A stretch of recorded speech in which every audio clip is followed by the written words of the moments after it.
রাত প্রায় 2টা বাজে। এসব প্রথমবারের মতো ঘটছিল যখন আমি রাতের এই নিস্তব্ধতায় মামির সাথে তাদের বাড়িতে একা ছিলাম। সেই সময় বাড়িতে লাইট ছিল না, ঠান্ডার মৌসুম ছিল এবং চারদিকে ভয়ানক অন্ধকার ছেয়ে গিয়েছিল। এই অন্ধকারে মাম সুন্দর চেহারা আরও বেশি উজ্জ্বল দেখাচ্ছিল। আর মাম খুব গভীর ঘুমে ঘুমিয়েছিলেন। মামিকে এভাবে শান্তিতে ঘুমাতে দেখে আমার মনে এক ধরনের অনুভূতি তৈরি হল। লোকে বলে, যখন রাত অন্ধকার হয় তখন মানুষ নিজের মনকে নিয়ন্ত্রণ করতে পারে না, এবং আমার সাথেও ঠিক এমনই কিছু ঘটছিল। সেই দিনই আমি প্রথমবারের মতো মামির একাকিত্ব কাটাতে সাহায্য করি। আমার নাম আলোক, আমার মামুর নাম কোমল, আমার থেকে মাত্র 8 বছরের বড় ছিলেন। আমার মামি অত্যন্ত সুন্দর এবং আকর্ষণীয় ছিলেন।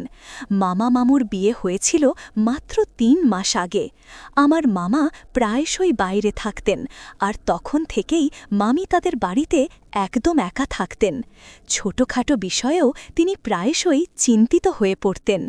আর যখনই মা আমাকে কল করতেন, আমি সুযোগের সন্ধানে ছুটে যেতাম, কারণ আমার মাম কথা শোনা আর তার কাজের পর্যবেক্ষণ করা আমার ভালো লাগত।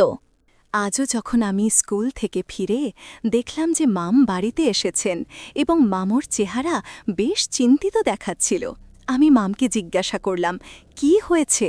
মাম তখন মামি চিন্তিত হয়ে বললেন, সকাল থেকে বাড়িতে লাইট নেই, কারণ সময় মতো লাইটের বিল জমা দেওয়া হয়নি, তাই লাইনের সংযোগ কেটে দেওয়া হয়েছে। এ কথা বলতে বলতে মামির চোখে একদম চোল চলে এলো। আমি মামিকে জিজ্ঞাসা করলাম, আপনি লাইটের বিল জমা কেন করাননি? মামি বললেন, অলোক, তুমি তো জানো যে তোমার অজয় মামা প্রায় সেই শহরে থাকেন। আমি এখানে একদম একা থাকি এবং পুরো বাড়ি একা কিভাবে সামলাই।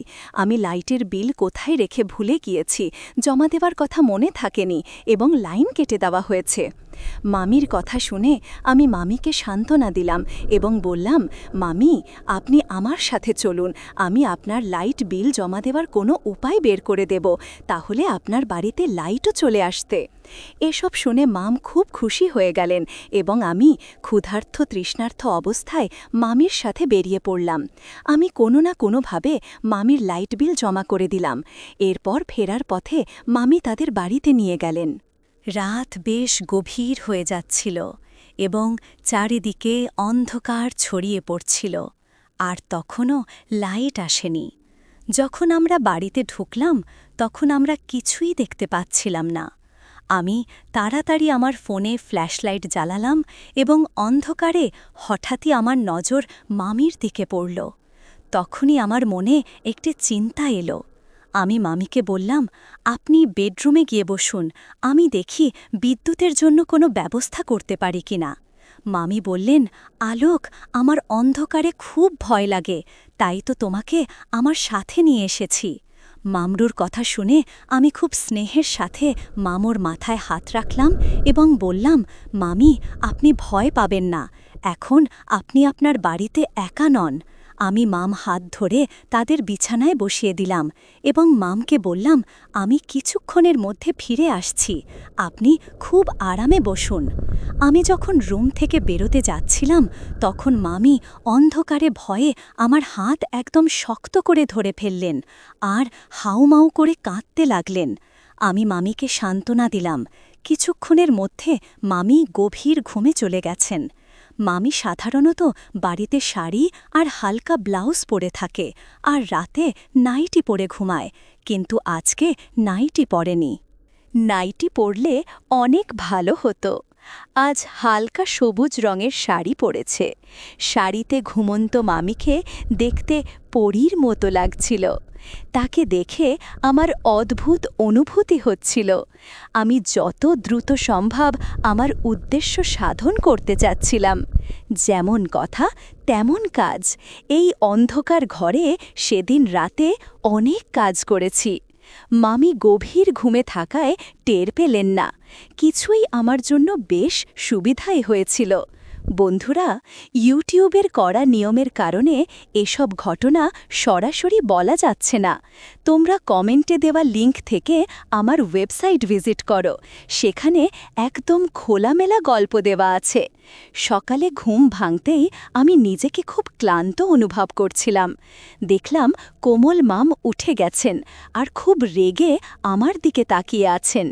আমি জিজ্ঞেস করলাম, কি হয়েছে মাম, আপনি আমাকে এভাবে তীর্যু দৃষ্টিতে কেন দেখছেন?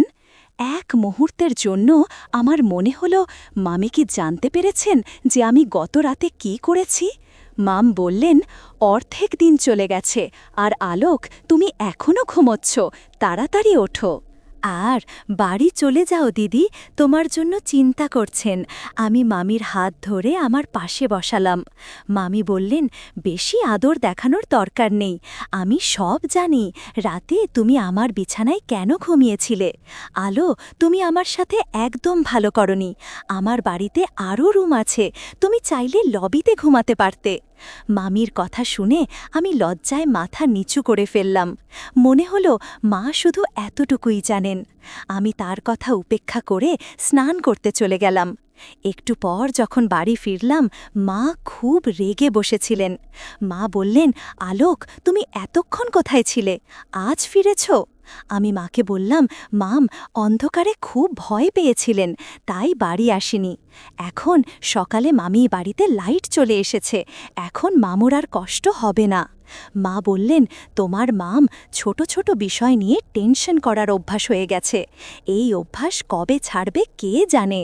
মা মামির আচরণে খুব অভিযোগ করছিল, আর আমি মায়ের কথা শুনে শুধু মাথা নাড়ছিলাম। এমনি করে 3 দিন কেটে গেল, আর আমার আবার মাম বাড়ি যাওয়ার কোনো উপায় হচ্ছিল না। আমার মন খুব খারাপ ছিল যে কিভাবে মামির বাড়ি যাব। 3 দিন পর যখন আমি বন্ধুদের বাড়ি থেকে ফিরছিলাম, দেখলাম মা চিকেন বানাচ্ছেন। আমি ইচ্ছে করে মায়ের সামনে বললাম, মাম চিকেন খেতে খুব পছন্দ করে। এ কথা শুনে তারও একটু দয়া হলো যে মাম তো চিকেনের দাওয়া না। মা বলে উঠলেন, মাম বাড়ি তেমন দূরে নয়, গাড়ি নিয়ে যাও, 1 মিনিটও লাগবে না, আর তোমার মামিকে দিয়ে আসো। আমি আমার সুযোগের সন্ধানে ছিলাম। ইচ্ছে করে একটু অনিচ্ছা দেখিয়ে বললাম, ঠিক আছে মা, আমি মামকে চিকেন দিয়ে আসি। মা তাড়াতাড়ি টিফিন প্যাক করে দিলেন। আমার মন খুশিতে ভরে গেল। আমি মাম বাড়ি পৌঁছালাম। মাম রান্না করতে যাচ্ছিলেন। চিকেনের টিফিন দেখে তিনি খুব খুশি হলেন আর আমাকেও খেতে বললেন। আমি সঙ্গে সঙ্গে তার সাথে বসে গেলাম, আর আমরা দুজনে মিলে চিকেন খেলাম। আমি তো আমার বাড়ি ফিরে যাওয়ার কোনো চিন্তাই করছিলাম না। বেশ কিছুক্ষণ পর আমি মোবাইলে গেম খেলা শুরু করলাম। আমি ফোন করে মাকে বলেছিলাম যে কোমল মাম আমাকে জোর করে তার বাড়িতে আটকে রেখেছে, যদিও কোমল মাম আমার সাথে এমন কোনো কথা বলেনি। আমি মামকে বললাম, আপনি দিন দিন এত চিকন হয়ে যাচ্ছেন, আপনি বেশি করে খাবার পানি খান না কেন? মাম বললেন, রোজ জুস খাওয়ানোর মতো কেউ নেই, তাই হয়তো এরকম হচ্ছে। আমি বললাম, ঠিক আছে, এখন থেকে এই দায়িত্ব আমার। তারপর আমি আনারের জুস এনে নিজে মামিকে দিলাম এবং তাতে এক ধরনের ওষুধ মিশিয়ে দিয়ে দিলাম। মামি আমার দিকে তাকিয়ে বললেন, তোমার মতো ছেলে সবার হওয়া উচিত। তোমার মামা এখানে নেই, কিন্তু তুমি আমার খেয়াল রাখো যে এখন আমার আর তেমন সমস্যা হয় না। হলে আমি বসে বসে ভাবতাম তোমার মামা ছাড়া আমার সময় কিভাবে কাটবে। মামির কথা শুনে আমি হালকা করে হেসে দিলাম। মামি কি জানতেন যে আমার এই সাহায্যের পিছনে কী উদ্দেশ্য লুকিয়ে আছে? আমি তো সবসময় সুযোগের খোঁজে থাকতাম। মা সেই জুস খাওয়ার পর খুব গভীর ঘুমিয়ে পড়লেন। গত রাতের মতো আজকেও একটি কাজ করলাম। পরের দিনও আমি সকালে অনেক দেরি করে উঠলাম। যখন উঠলাম, মামিও আমার সাথে উঠে পড়লেন আর বললেন, তুমি রাতে আমার বাড়িতে কাটিয়েছ, তোমার মা খুব চিন্তিত হবেন। আমি বললাম, না মামি, আমি মাকে ফোন করে বলেছি তাদের কোনো টেনশন নেই, মা নিশ্চিন্তে বাড়িতে আছেন। দুপুরের দিকে প্রায় 1টার সময় আমি বাড়ি ফিরে এলাম।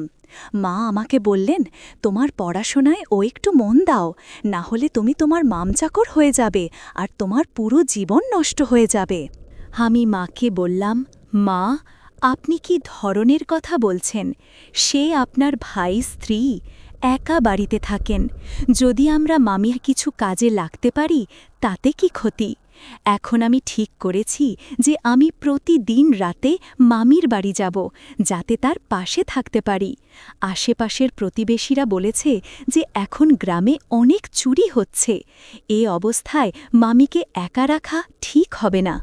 আমার কথা শুনে মা টেনশনে পড়ে গেল আর বলল, ঠিক আছে, তুমি রোজ রাতে তোমার কোমল মামির বাড়ি যাও, কিন্তু সকালের সময় মতো ফিরে আসবে। এরপর থেকে আমি প্রতিবার আনার জুস নিয়ে মামির বাড়ি পৌঁছে যেতাম। সেই জুসে ওষুধ মিশিয়ে তাকে দিতাম। মাম গভীর ঘুমে পড়লে আমি আমার সুযোগের সদ্ব্যবহার শুরু করতাম। এখন আমি আমার এই কাজে খুব খুশি ছিলাম। আমি খুব সহজেই মামিকে বোকা বানিয়ে দিতাম। মাম এখন প্রতি রাতেই আমাকে তার বাড়িতে থাকতে বলতেন, এবং এখন মায়েরও কোনো টেনশন ছিল না। কিন্তু এটা আমার জন্য খুব কঠিন হয়ে পড়ছিল যে রাতে এত পরিশ্রম পর আমাকে সকালে খুব তাড়াতাড়ি উঠতে হতো। একদিন কোনোভাবে মামির আমার ওপর সন্দেহ হলো।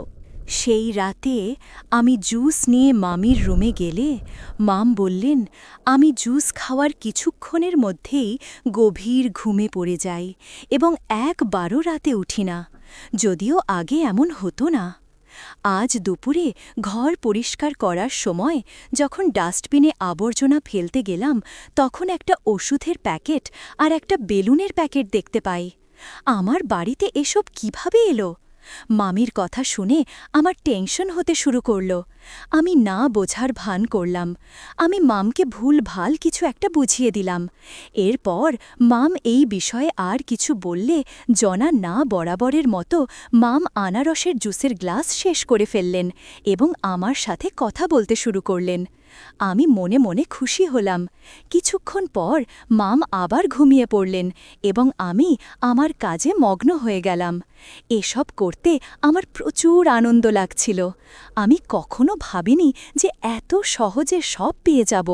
তিনি কখনো আমার ওপর সন্দেহ করেননি আর বুঝতেও পারেনি যে আমার উদ্দেশ্য কী।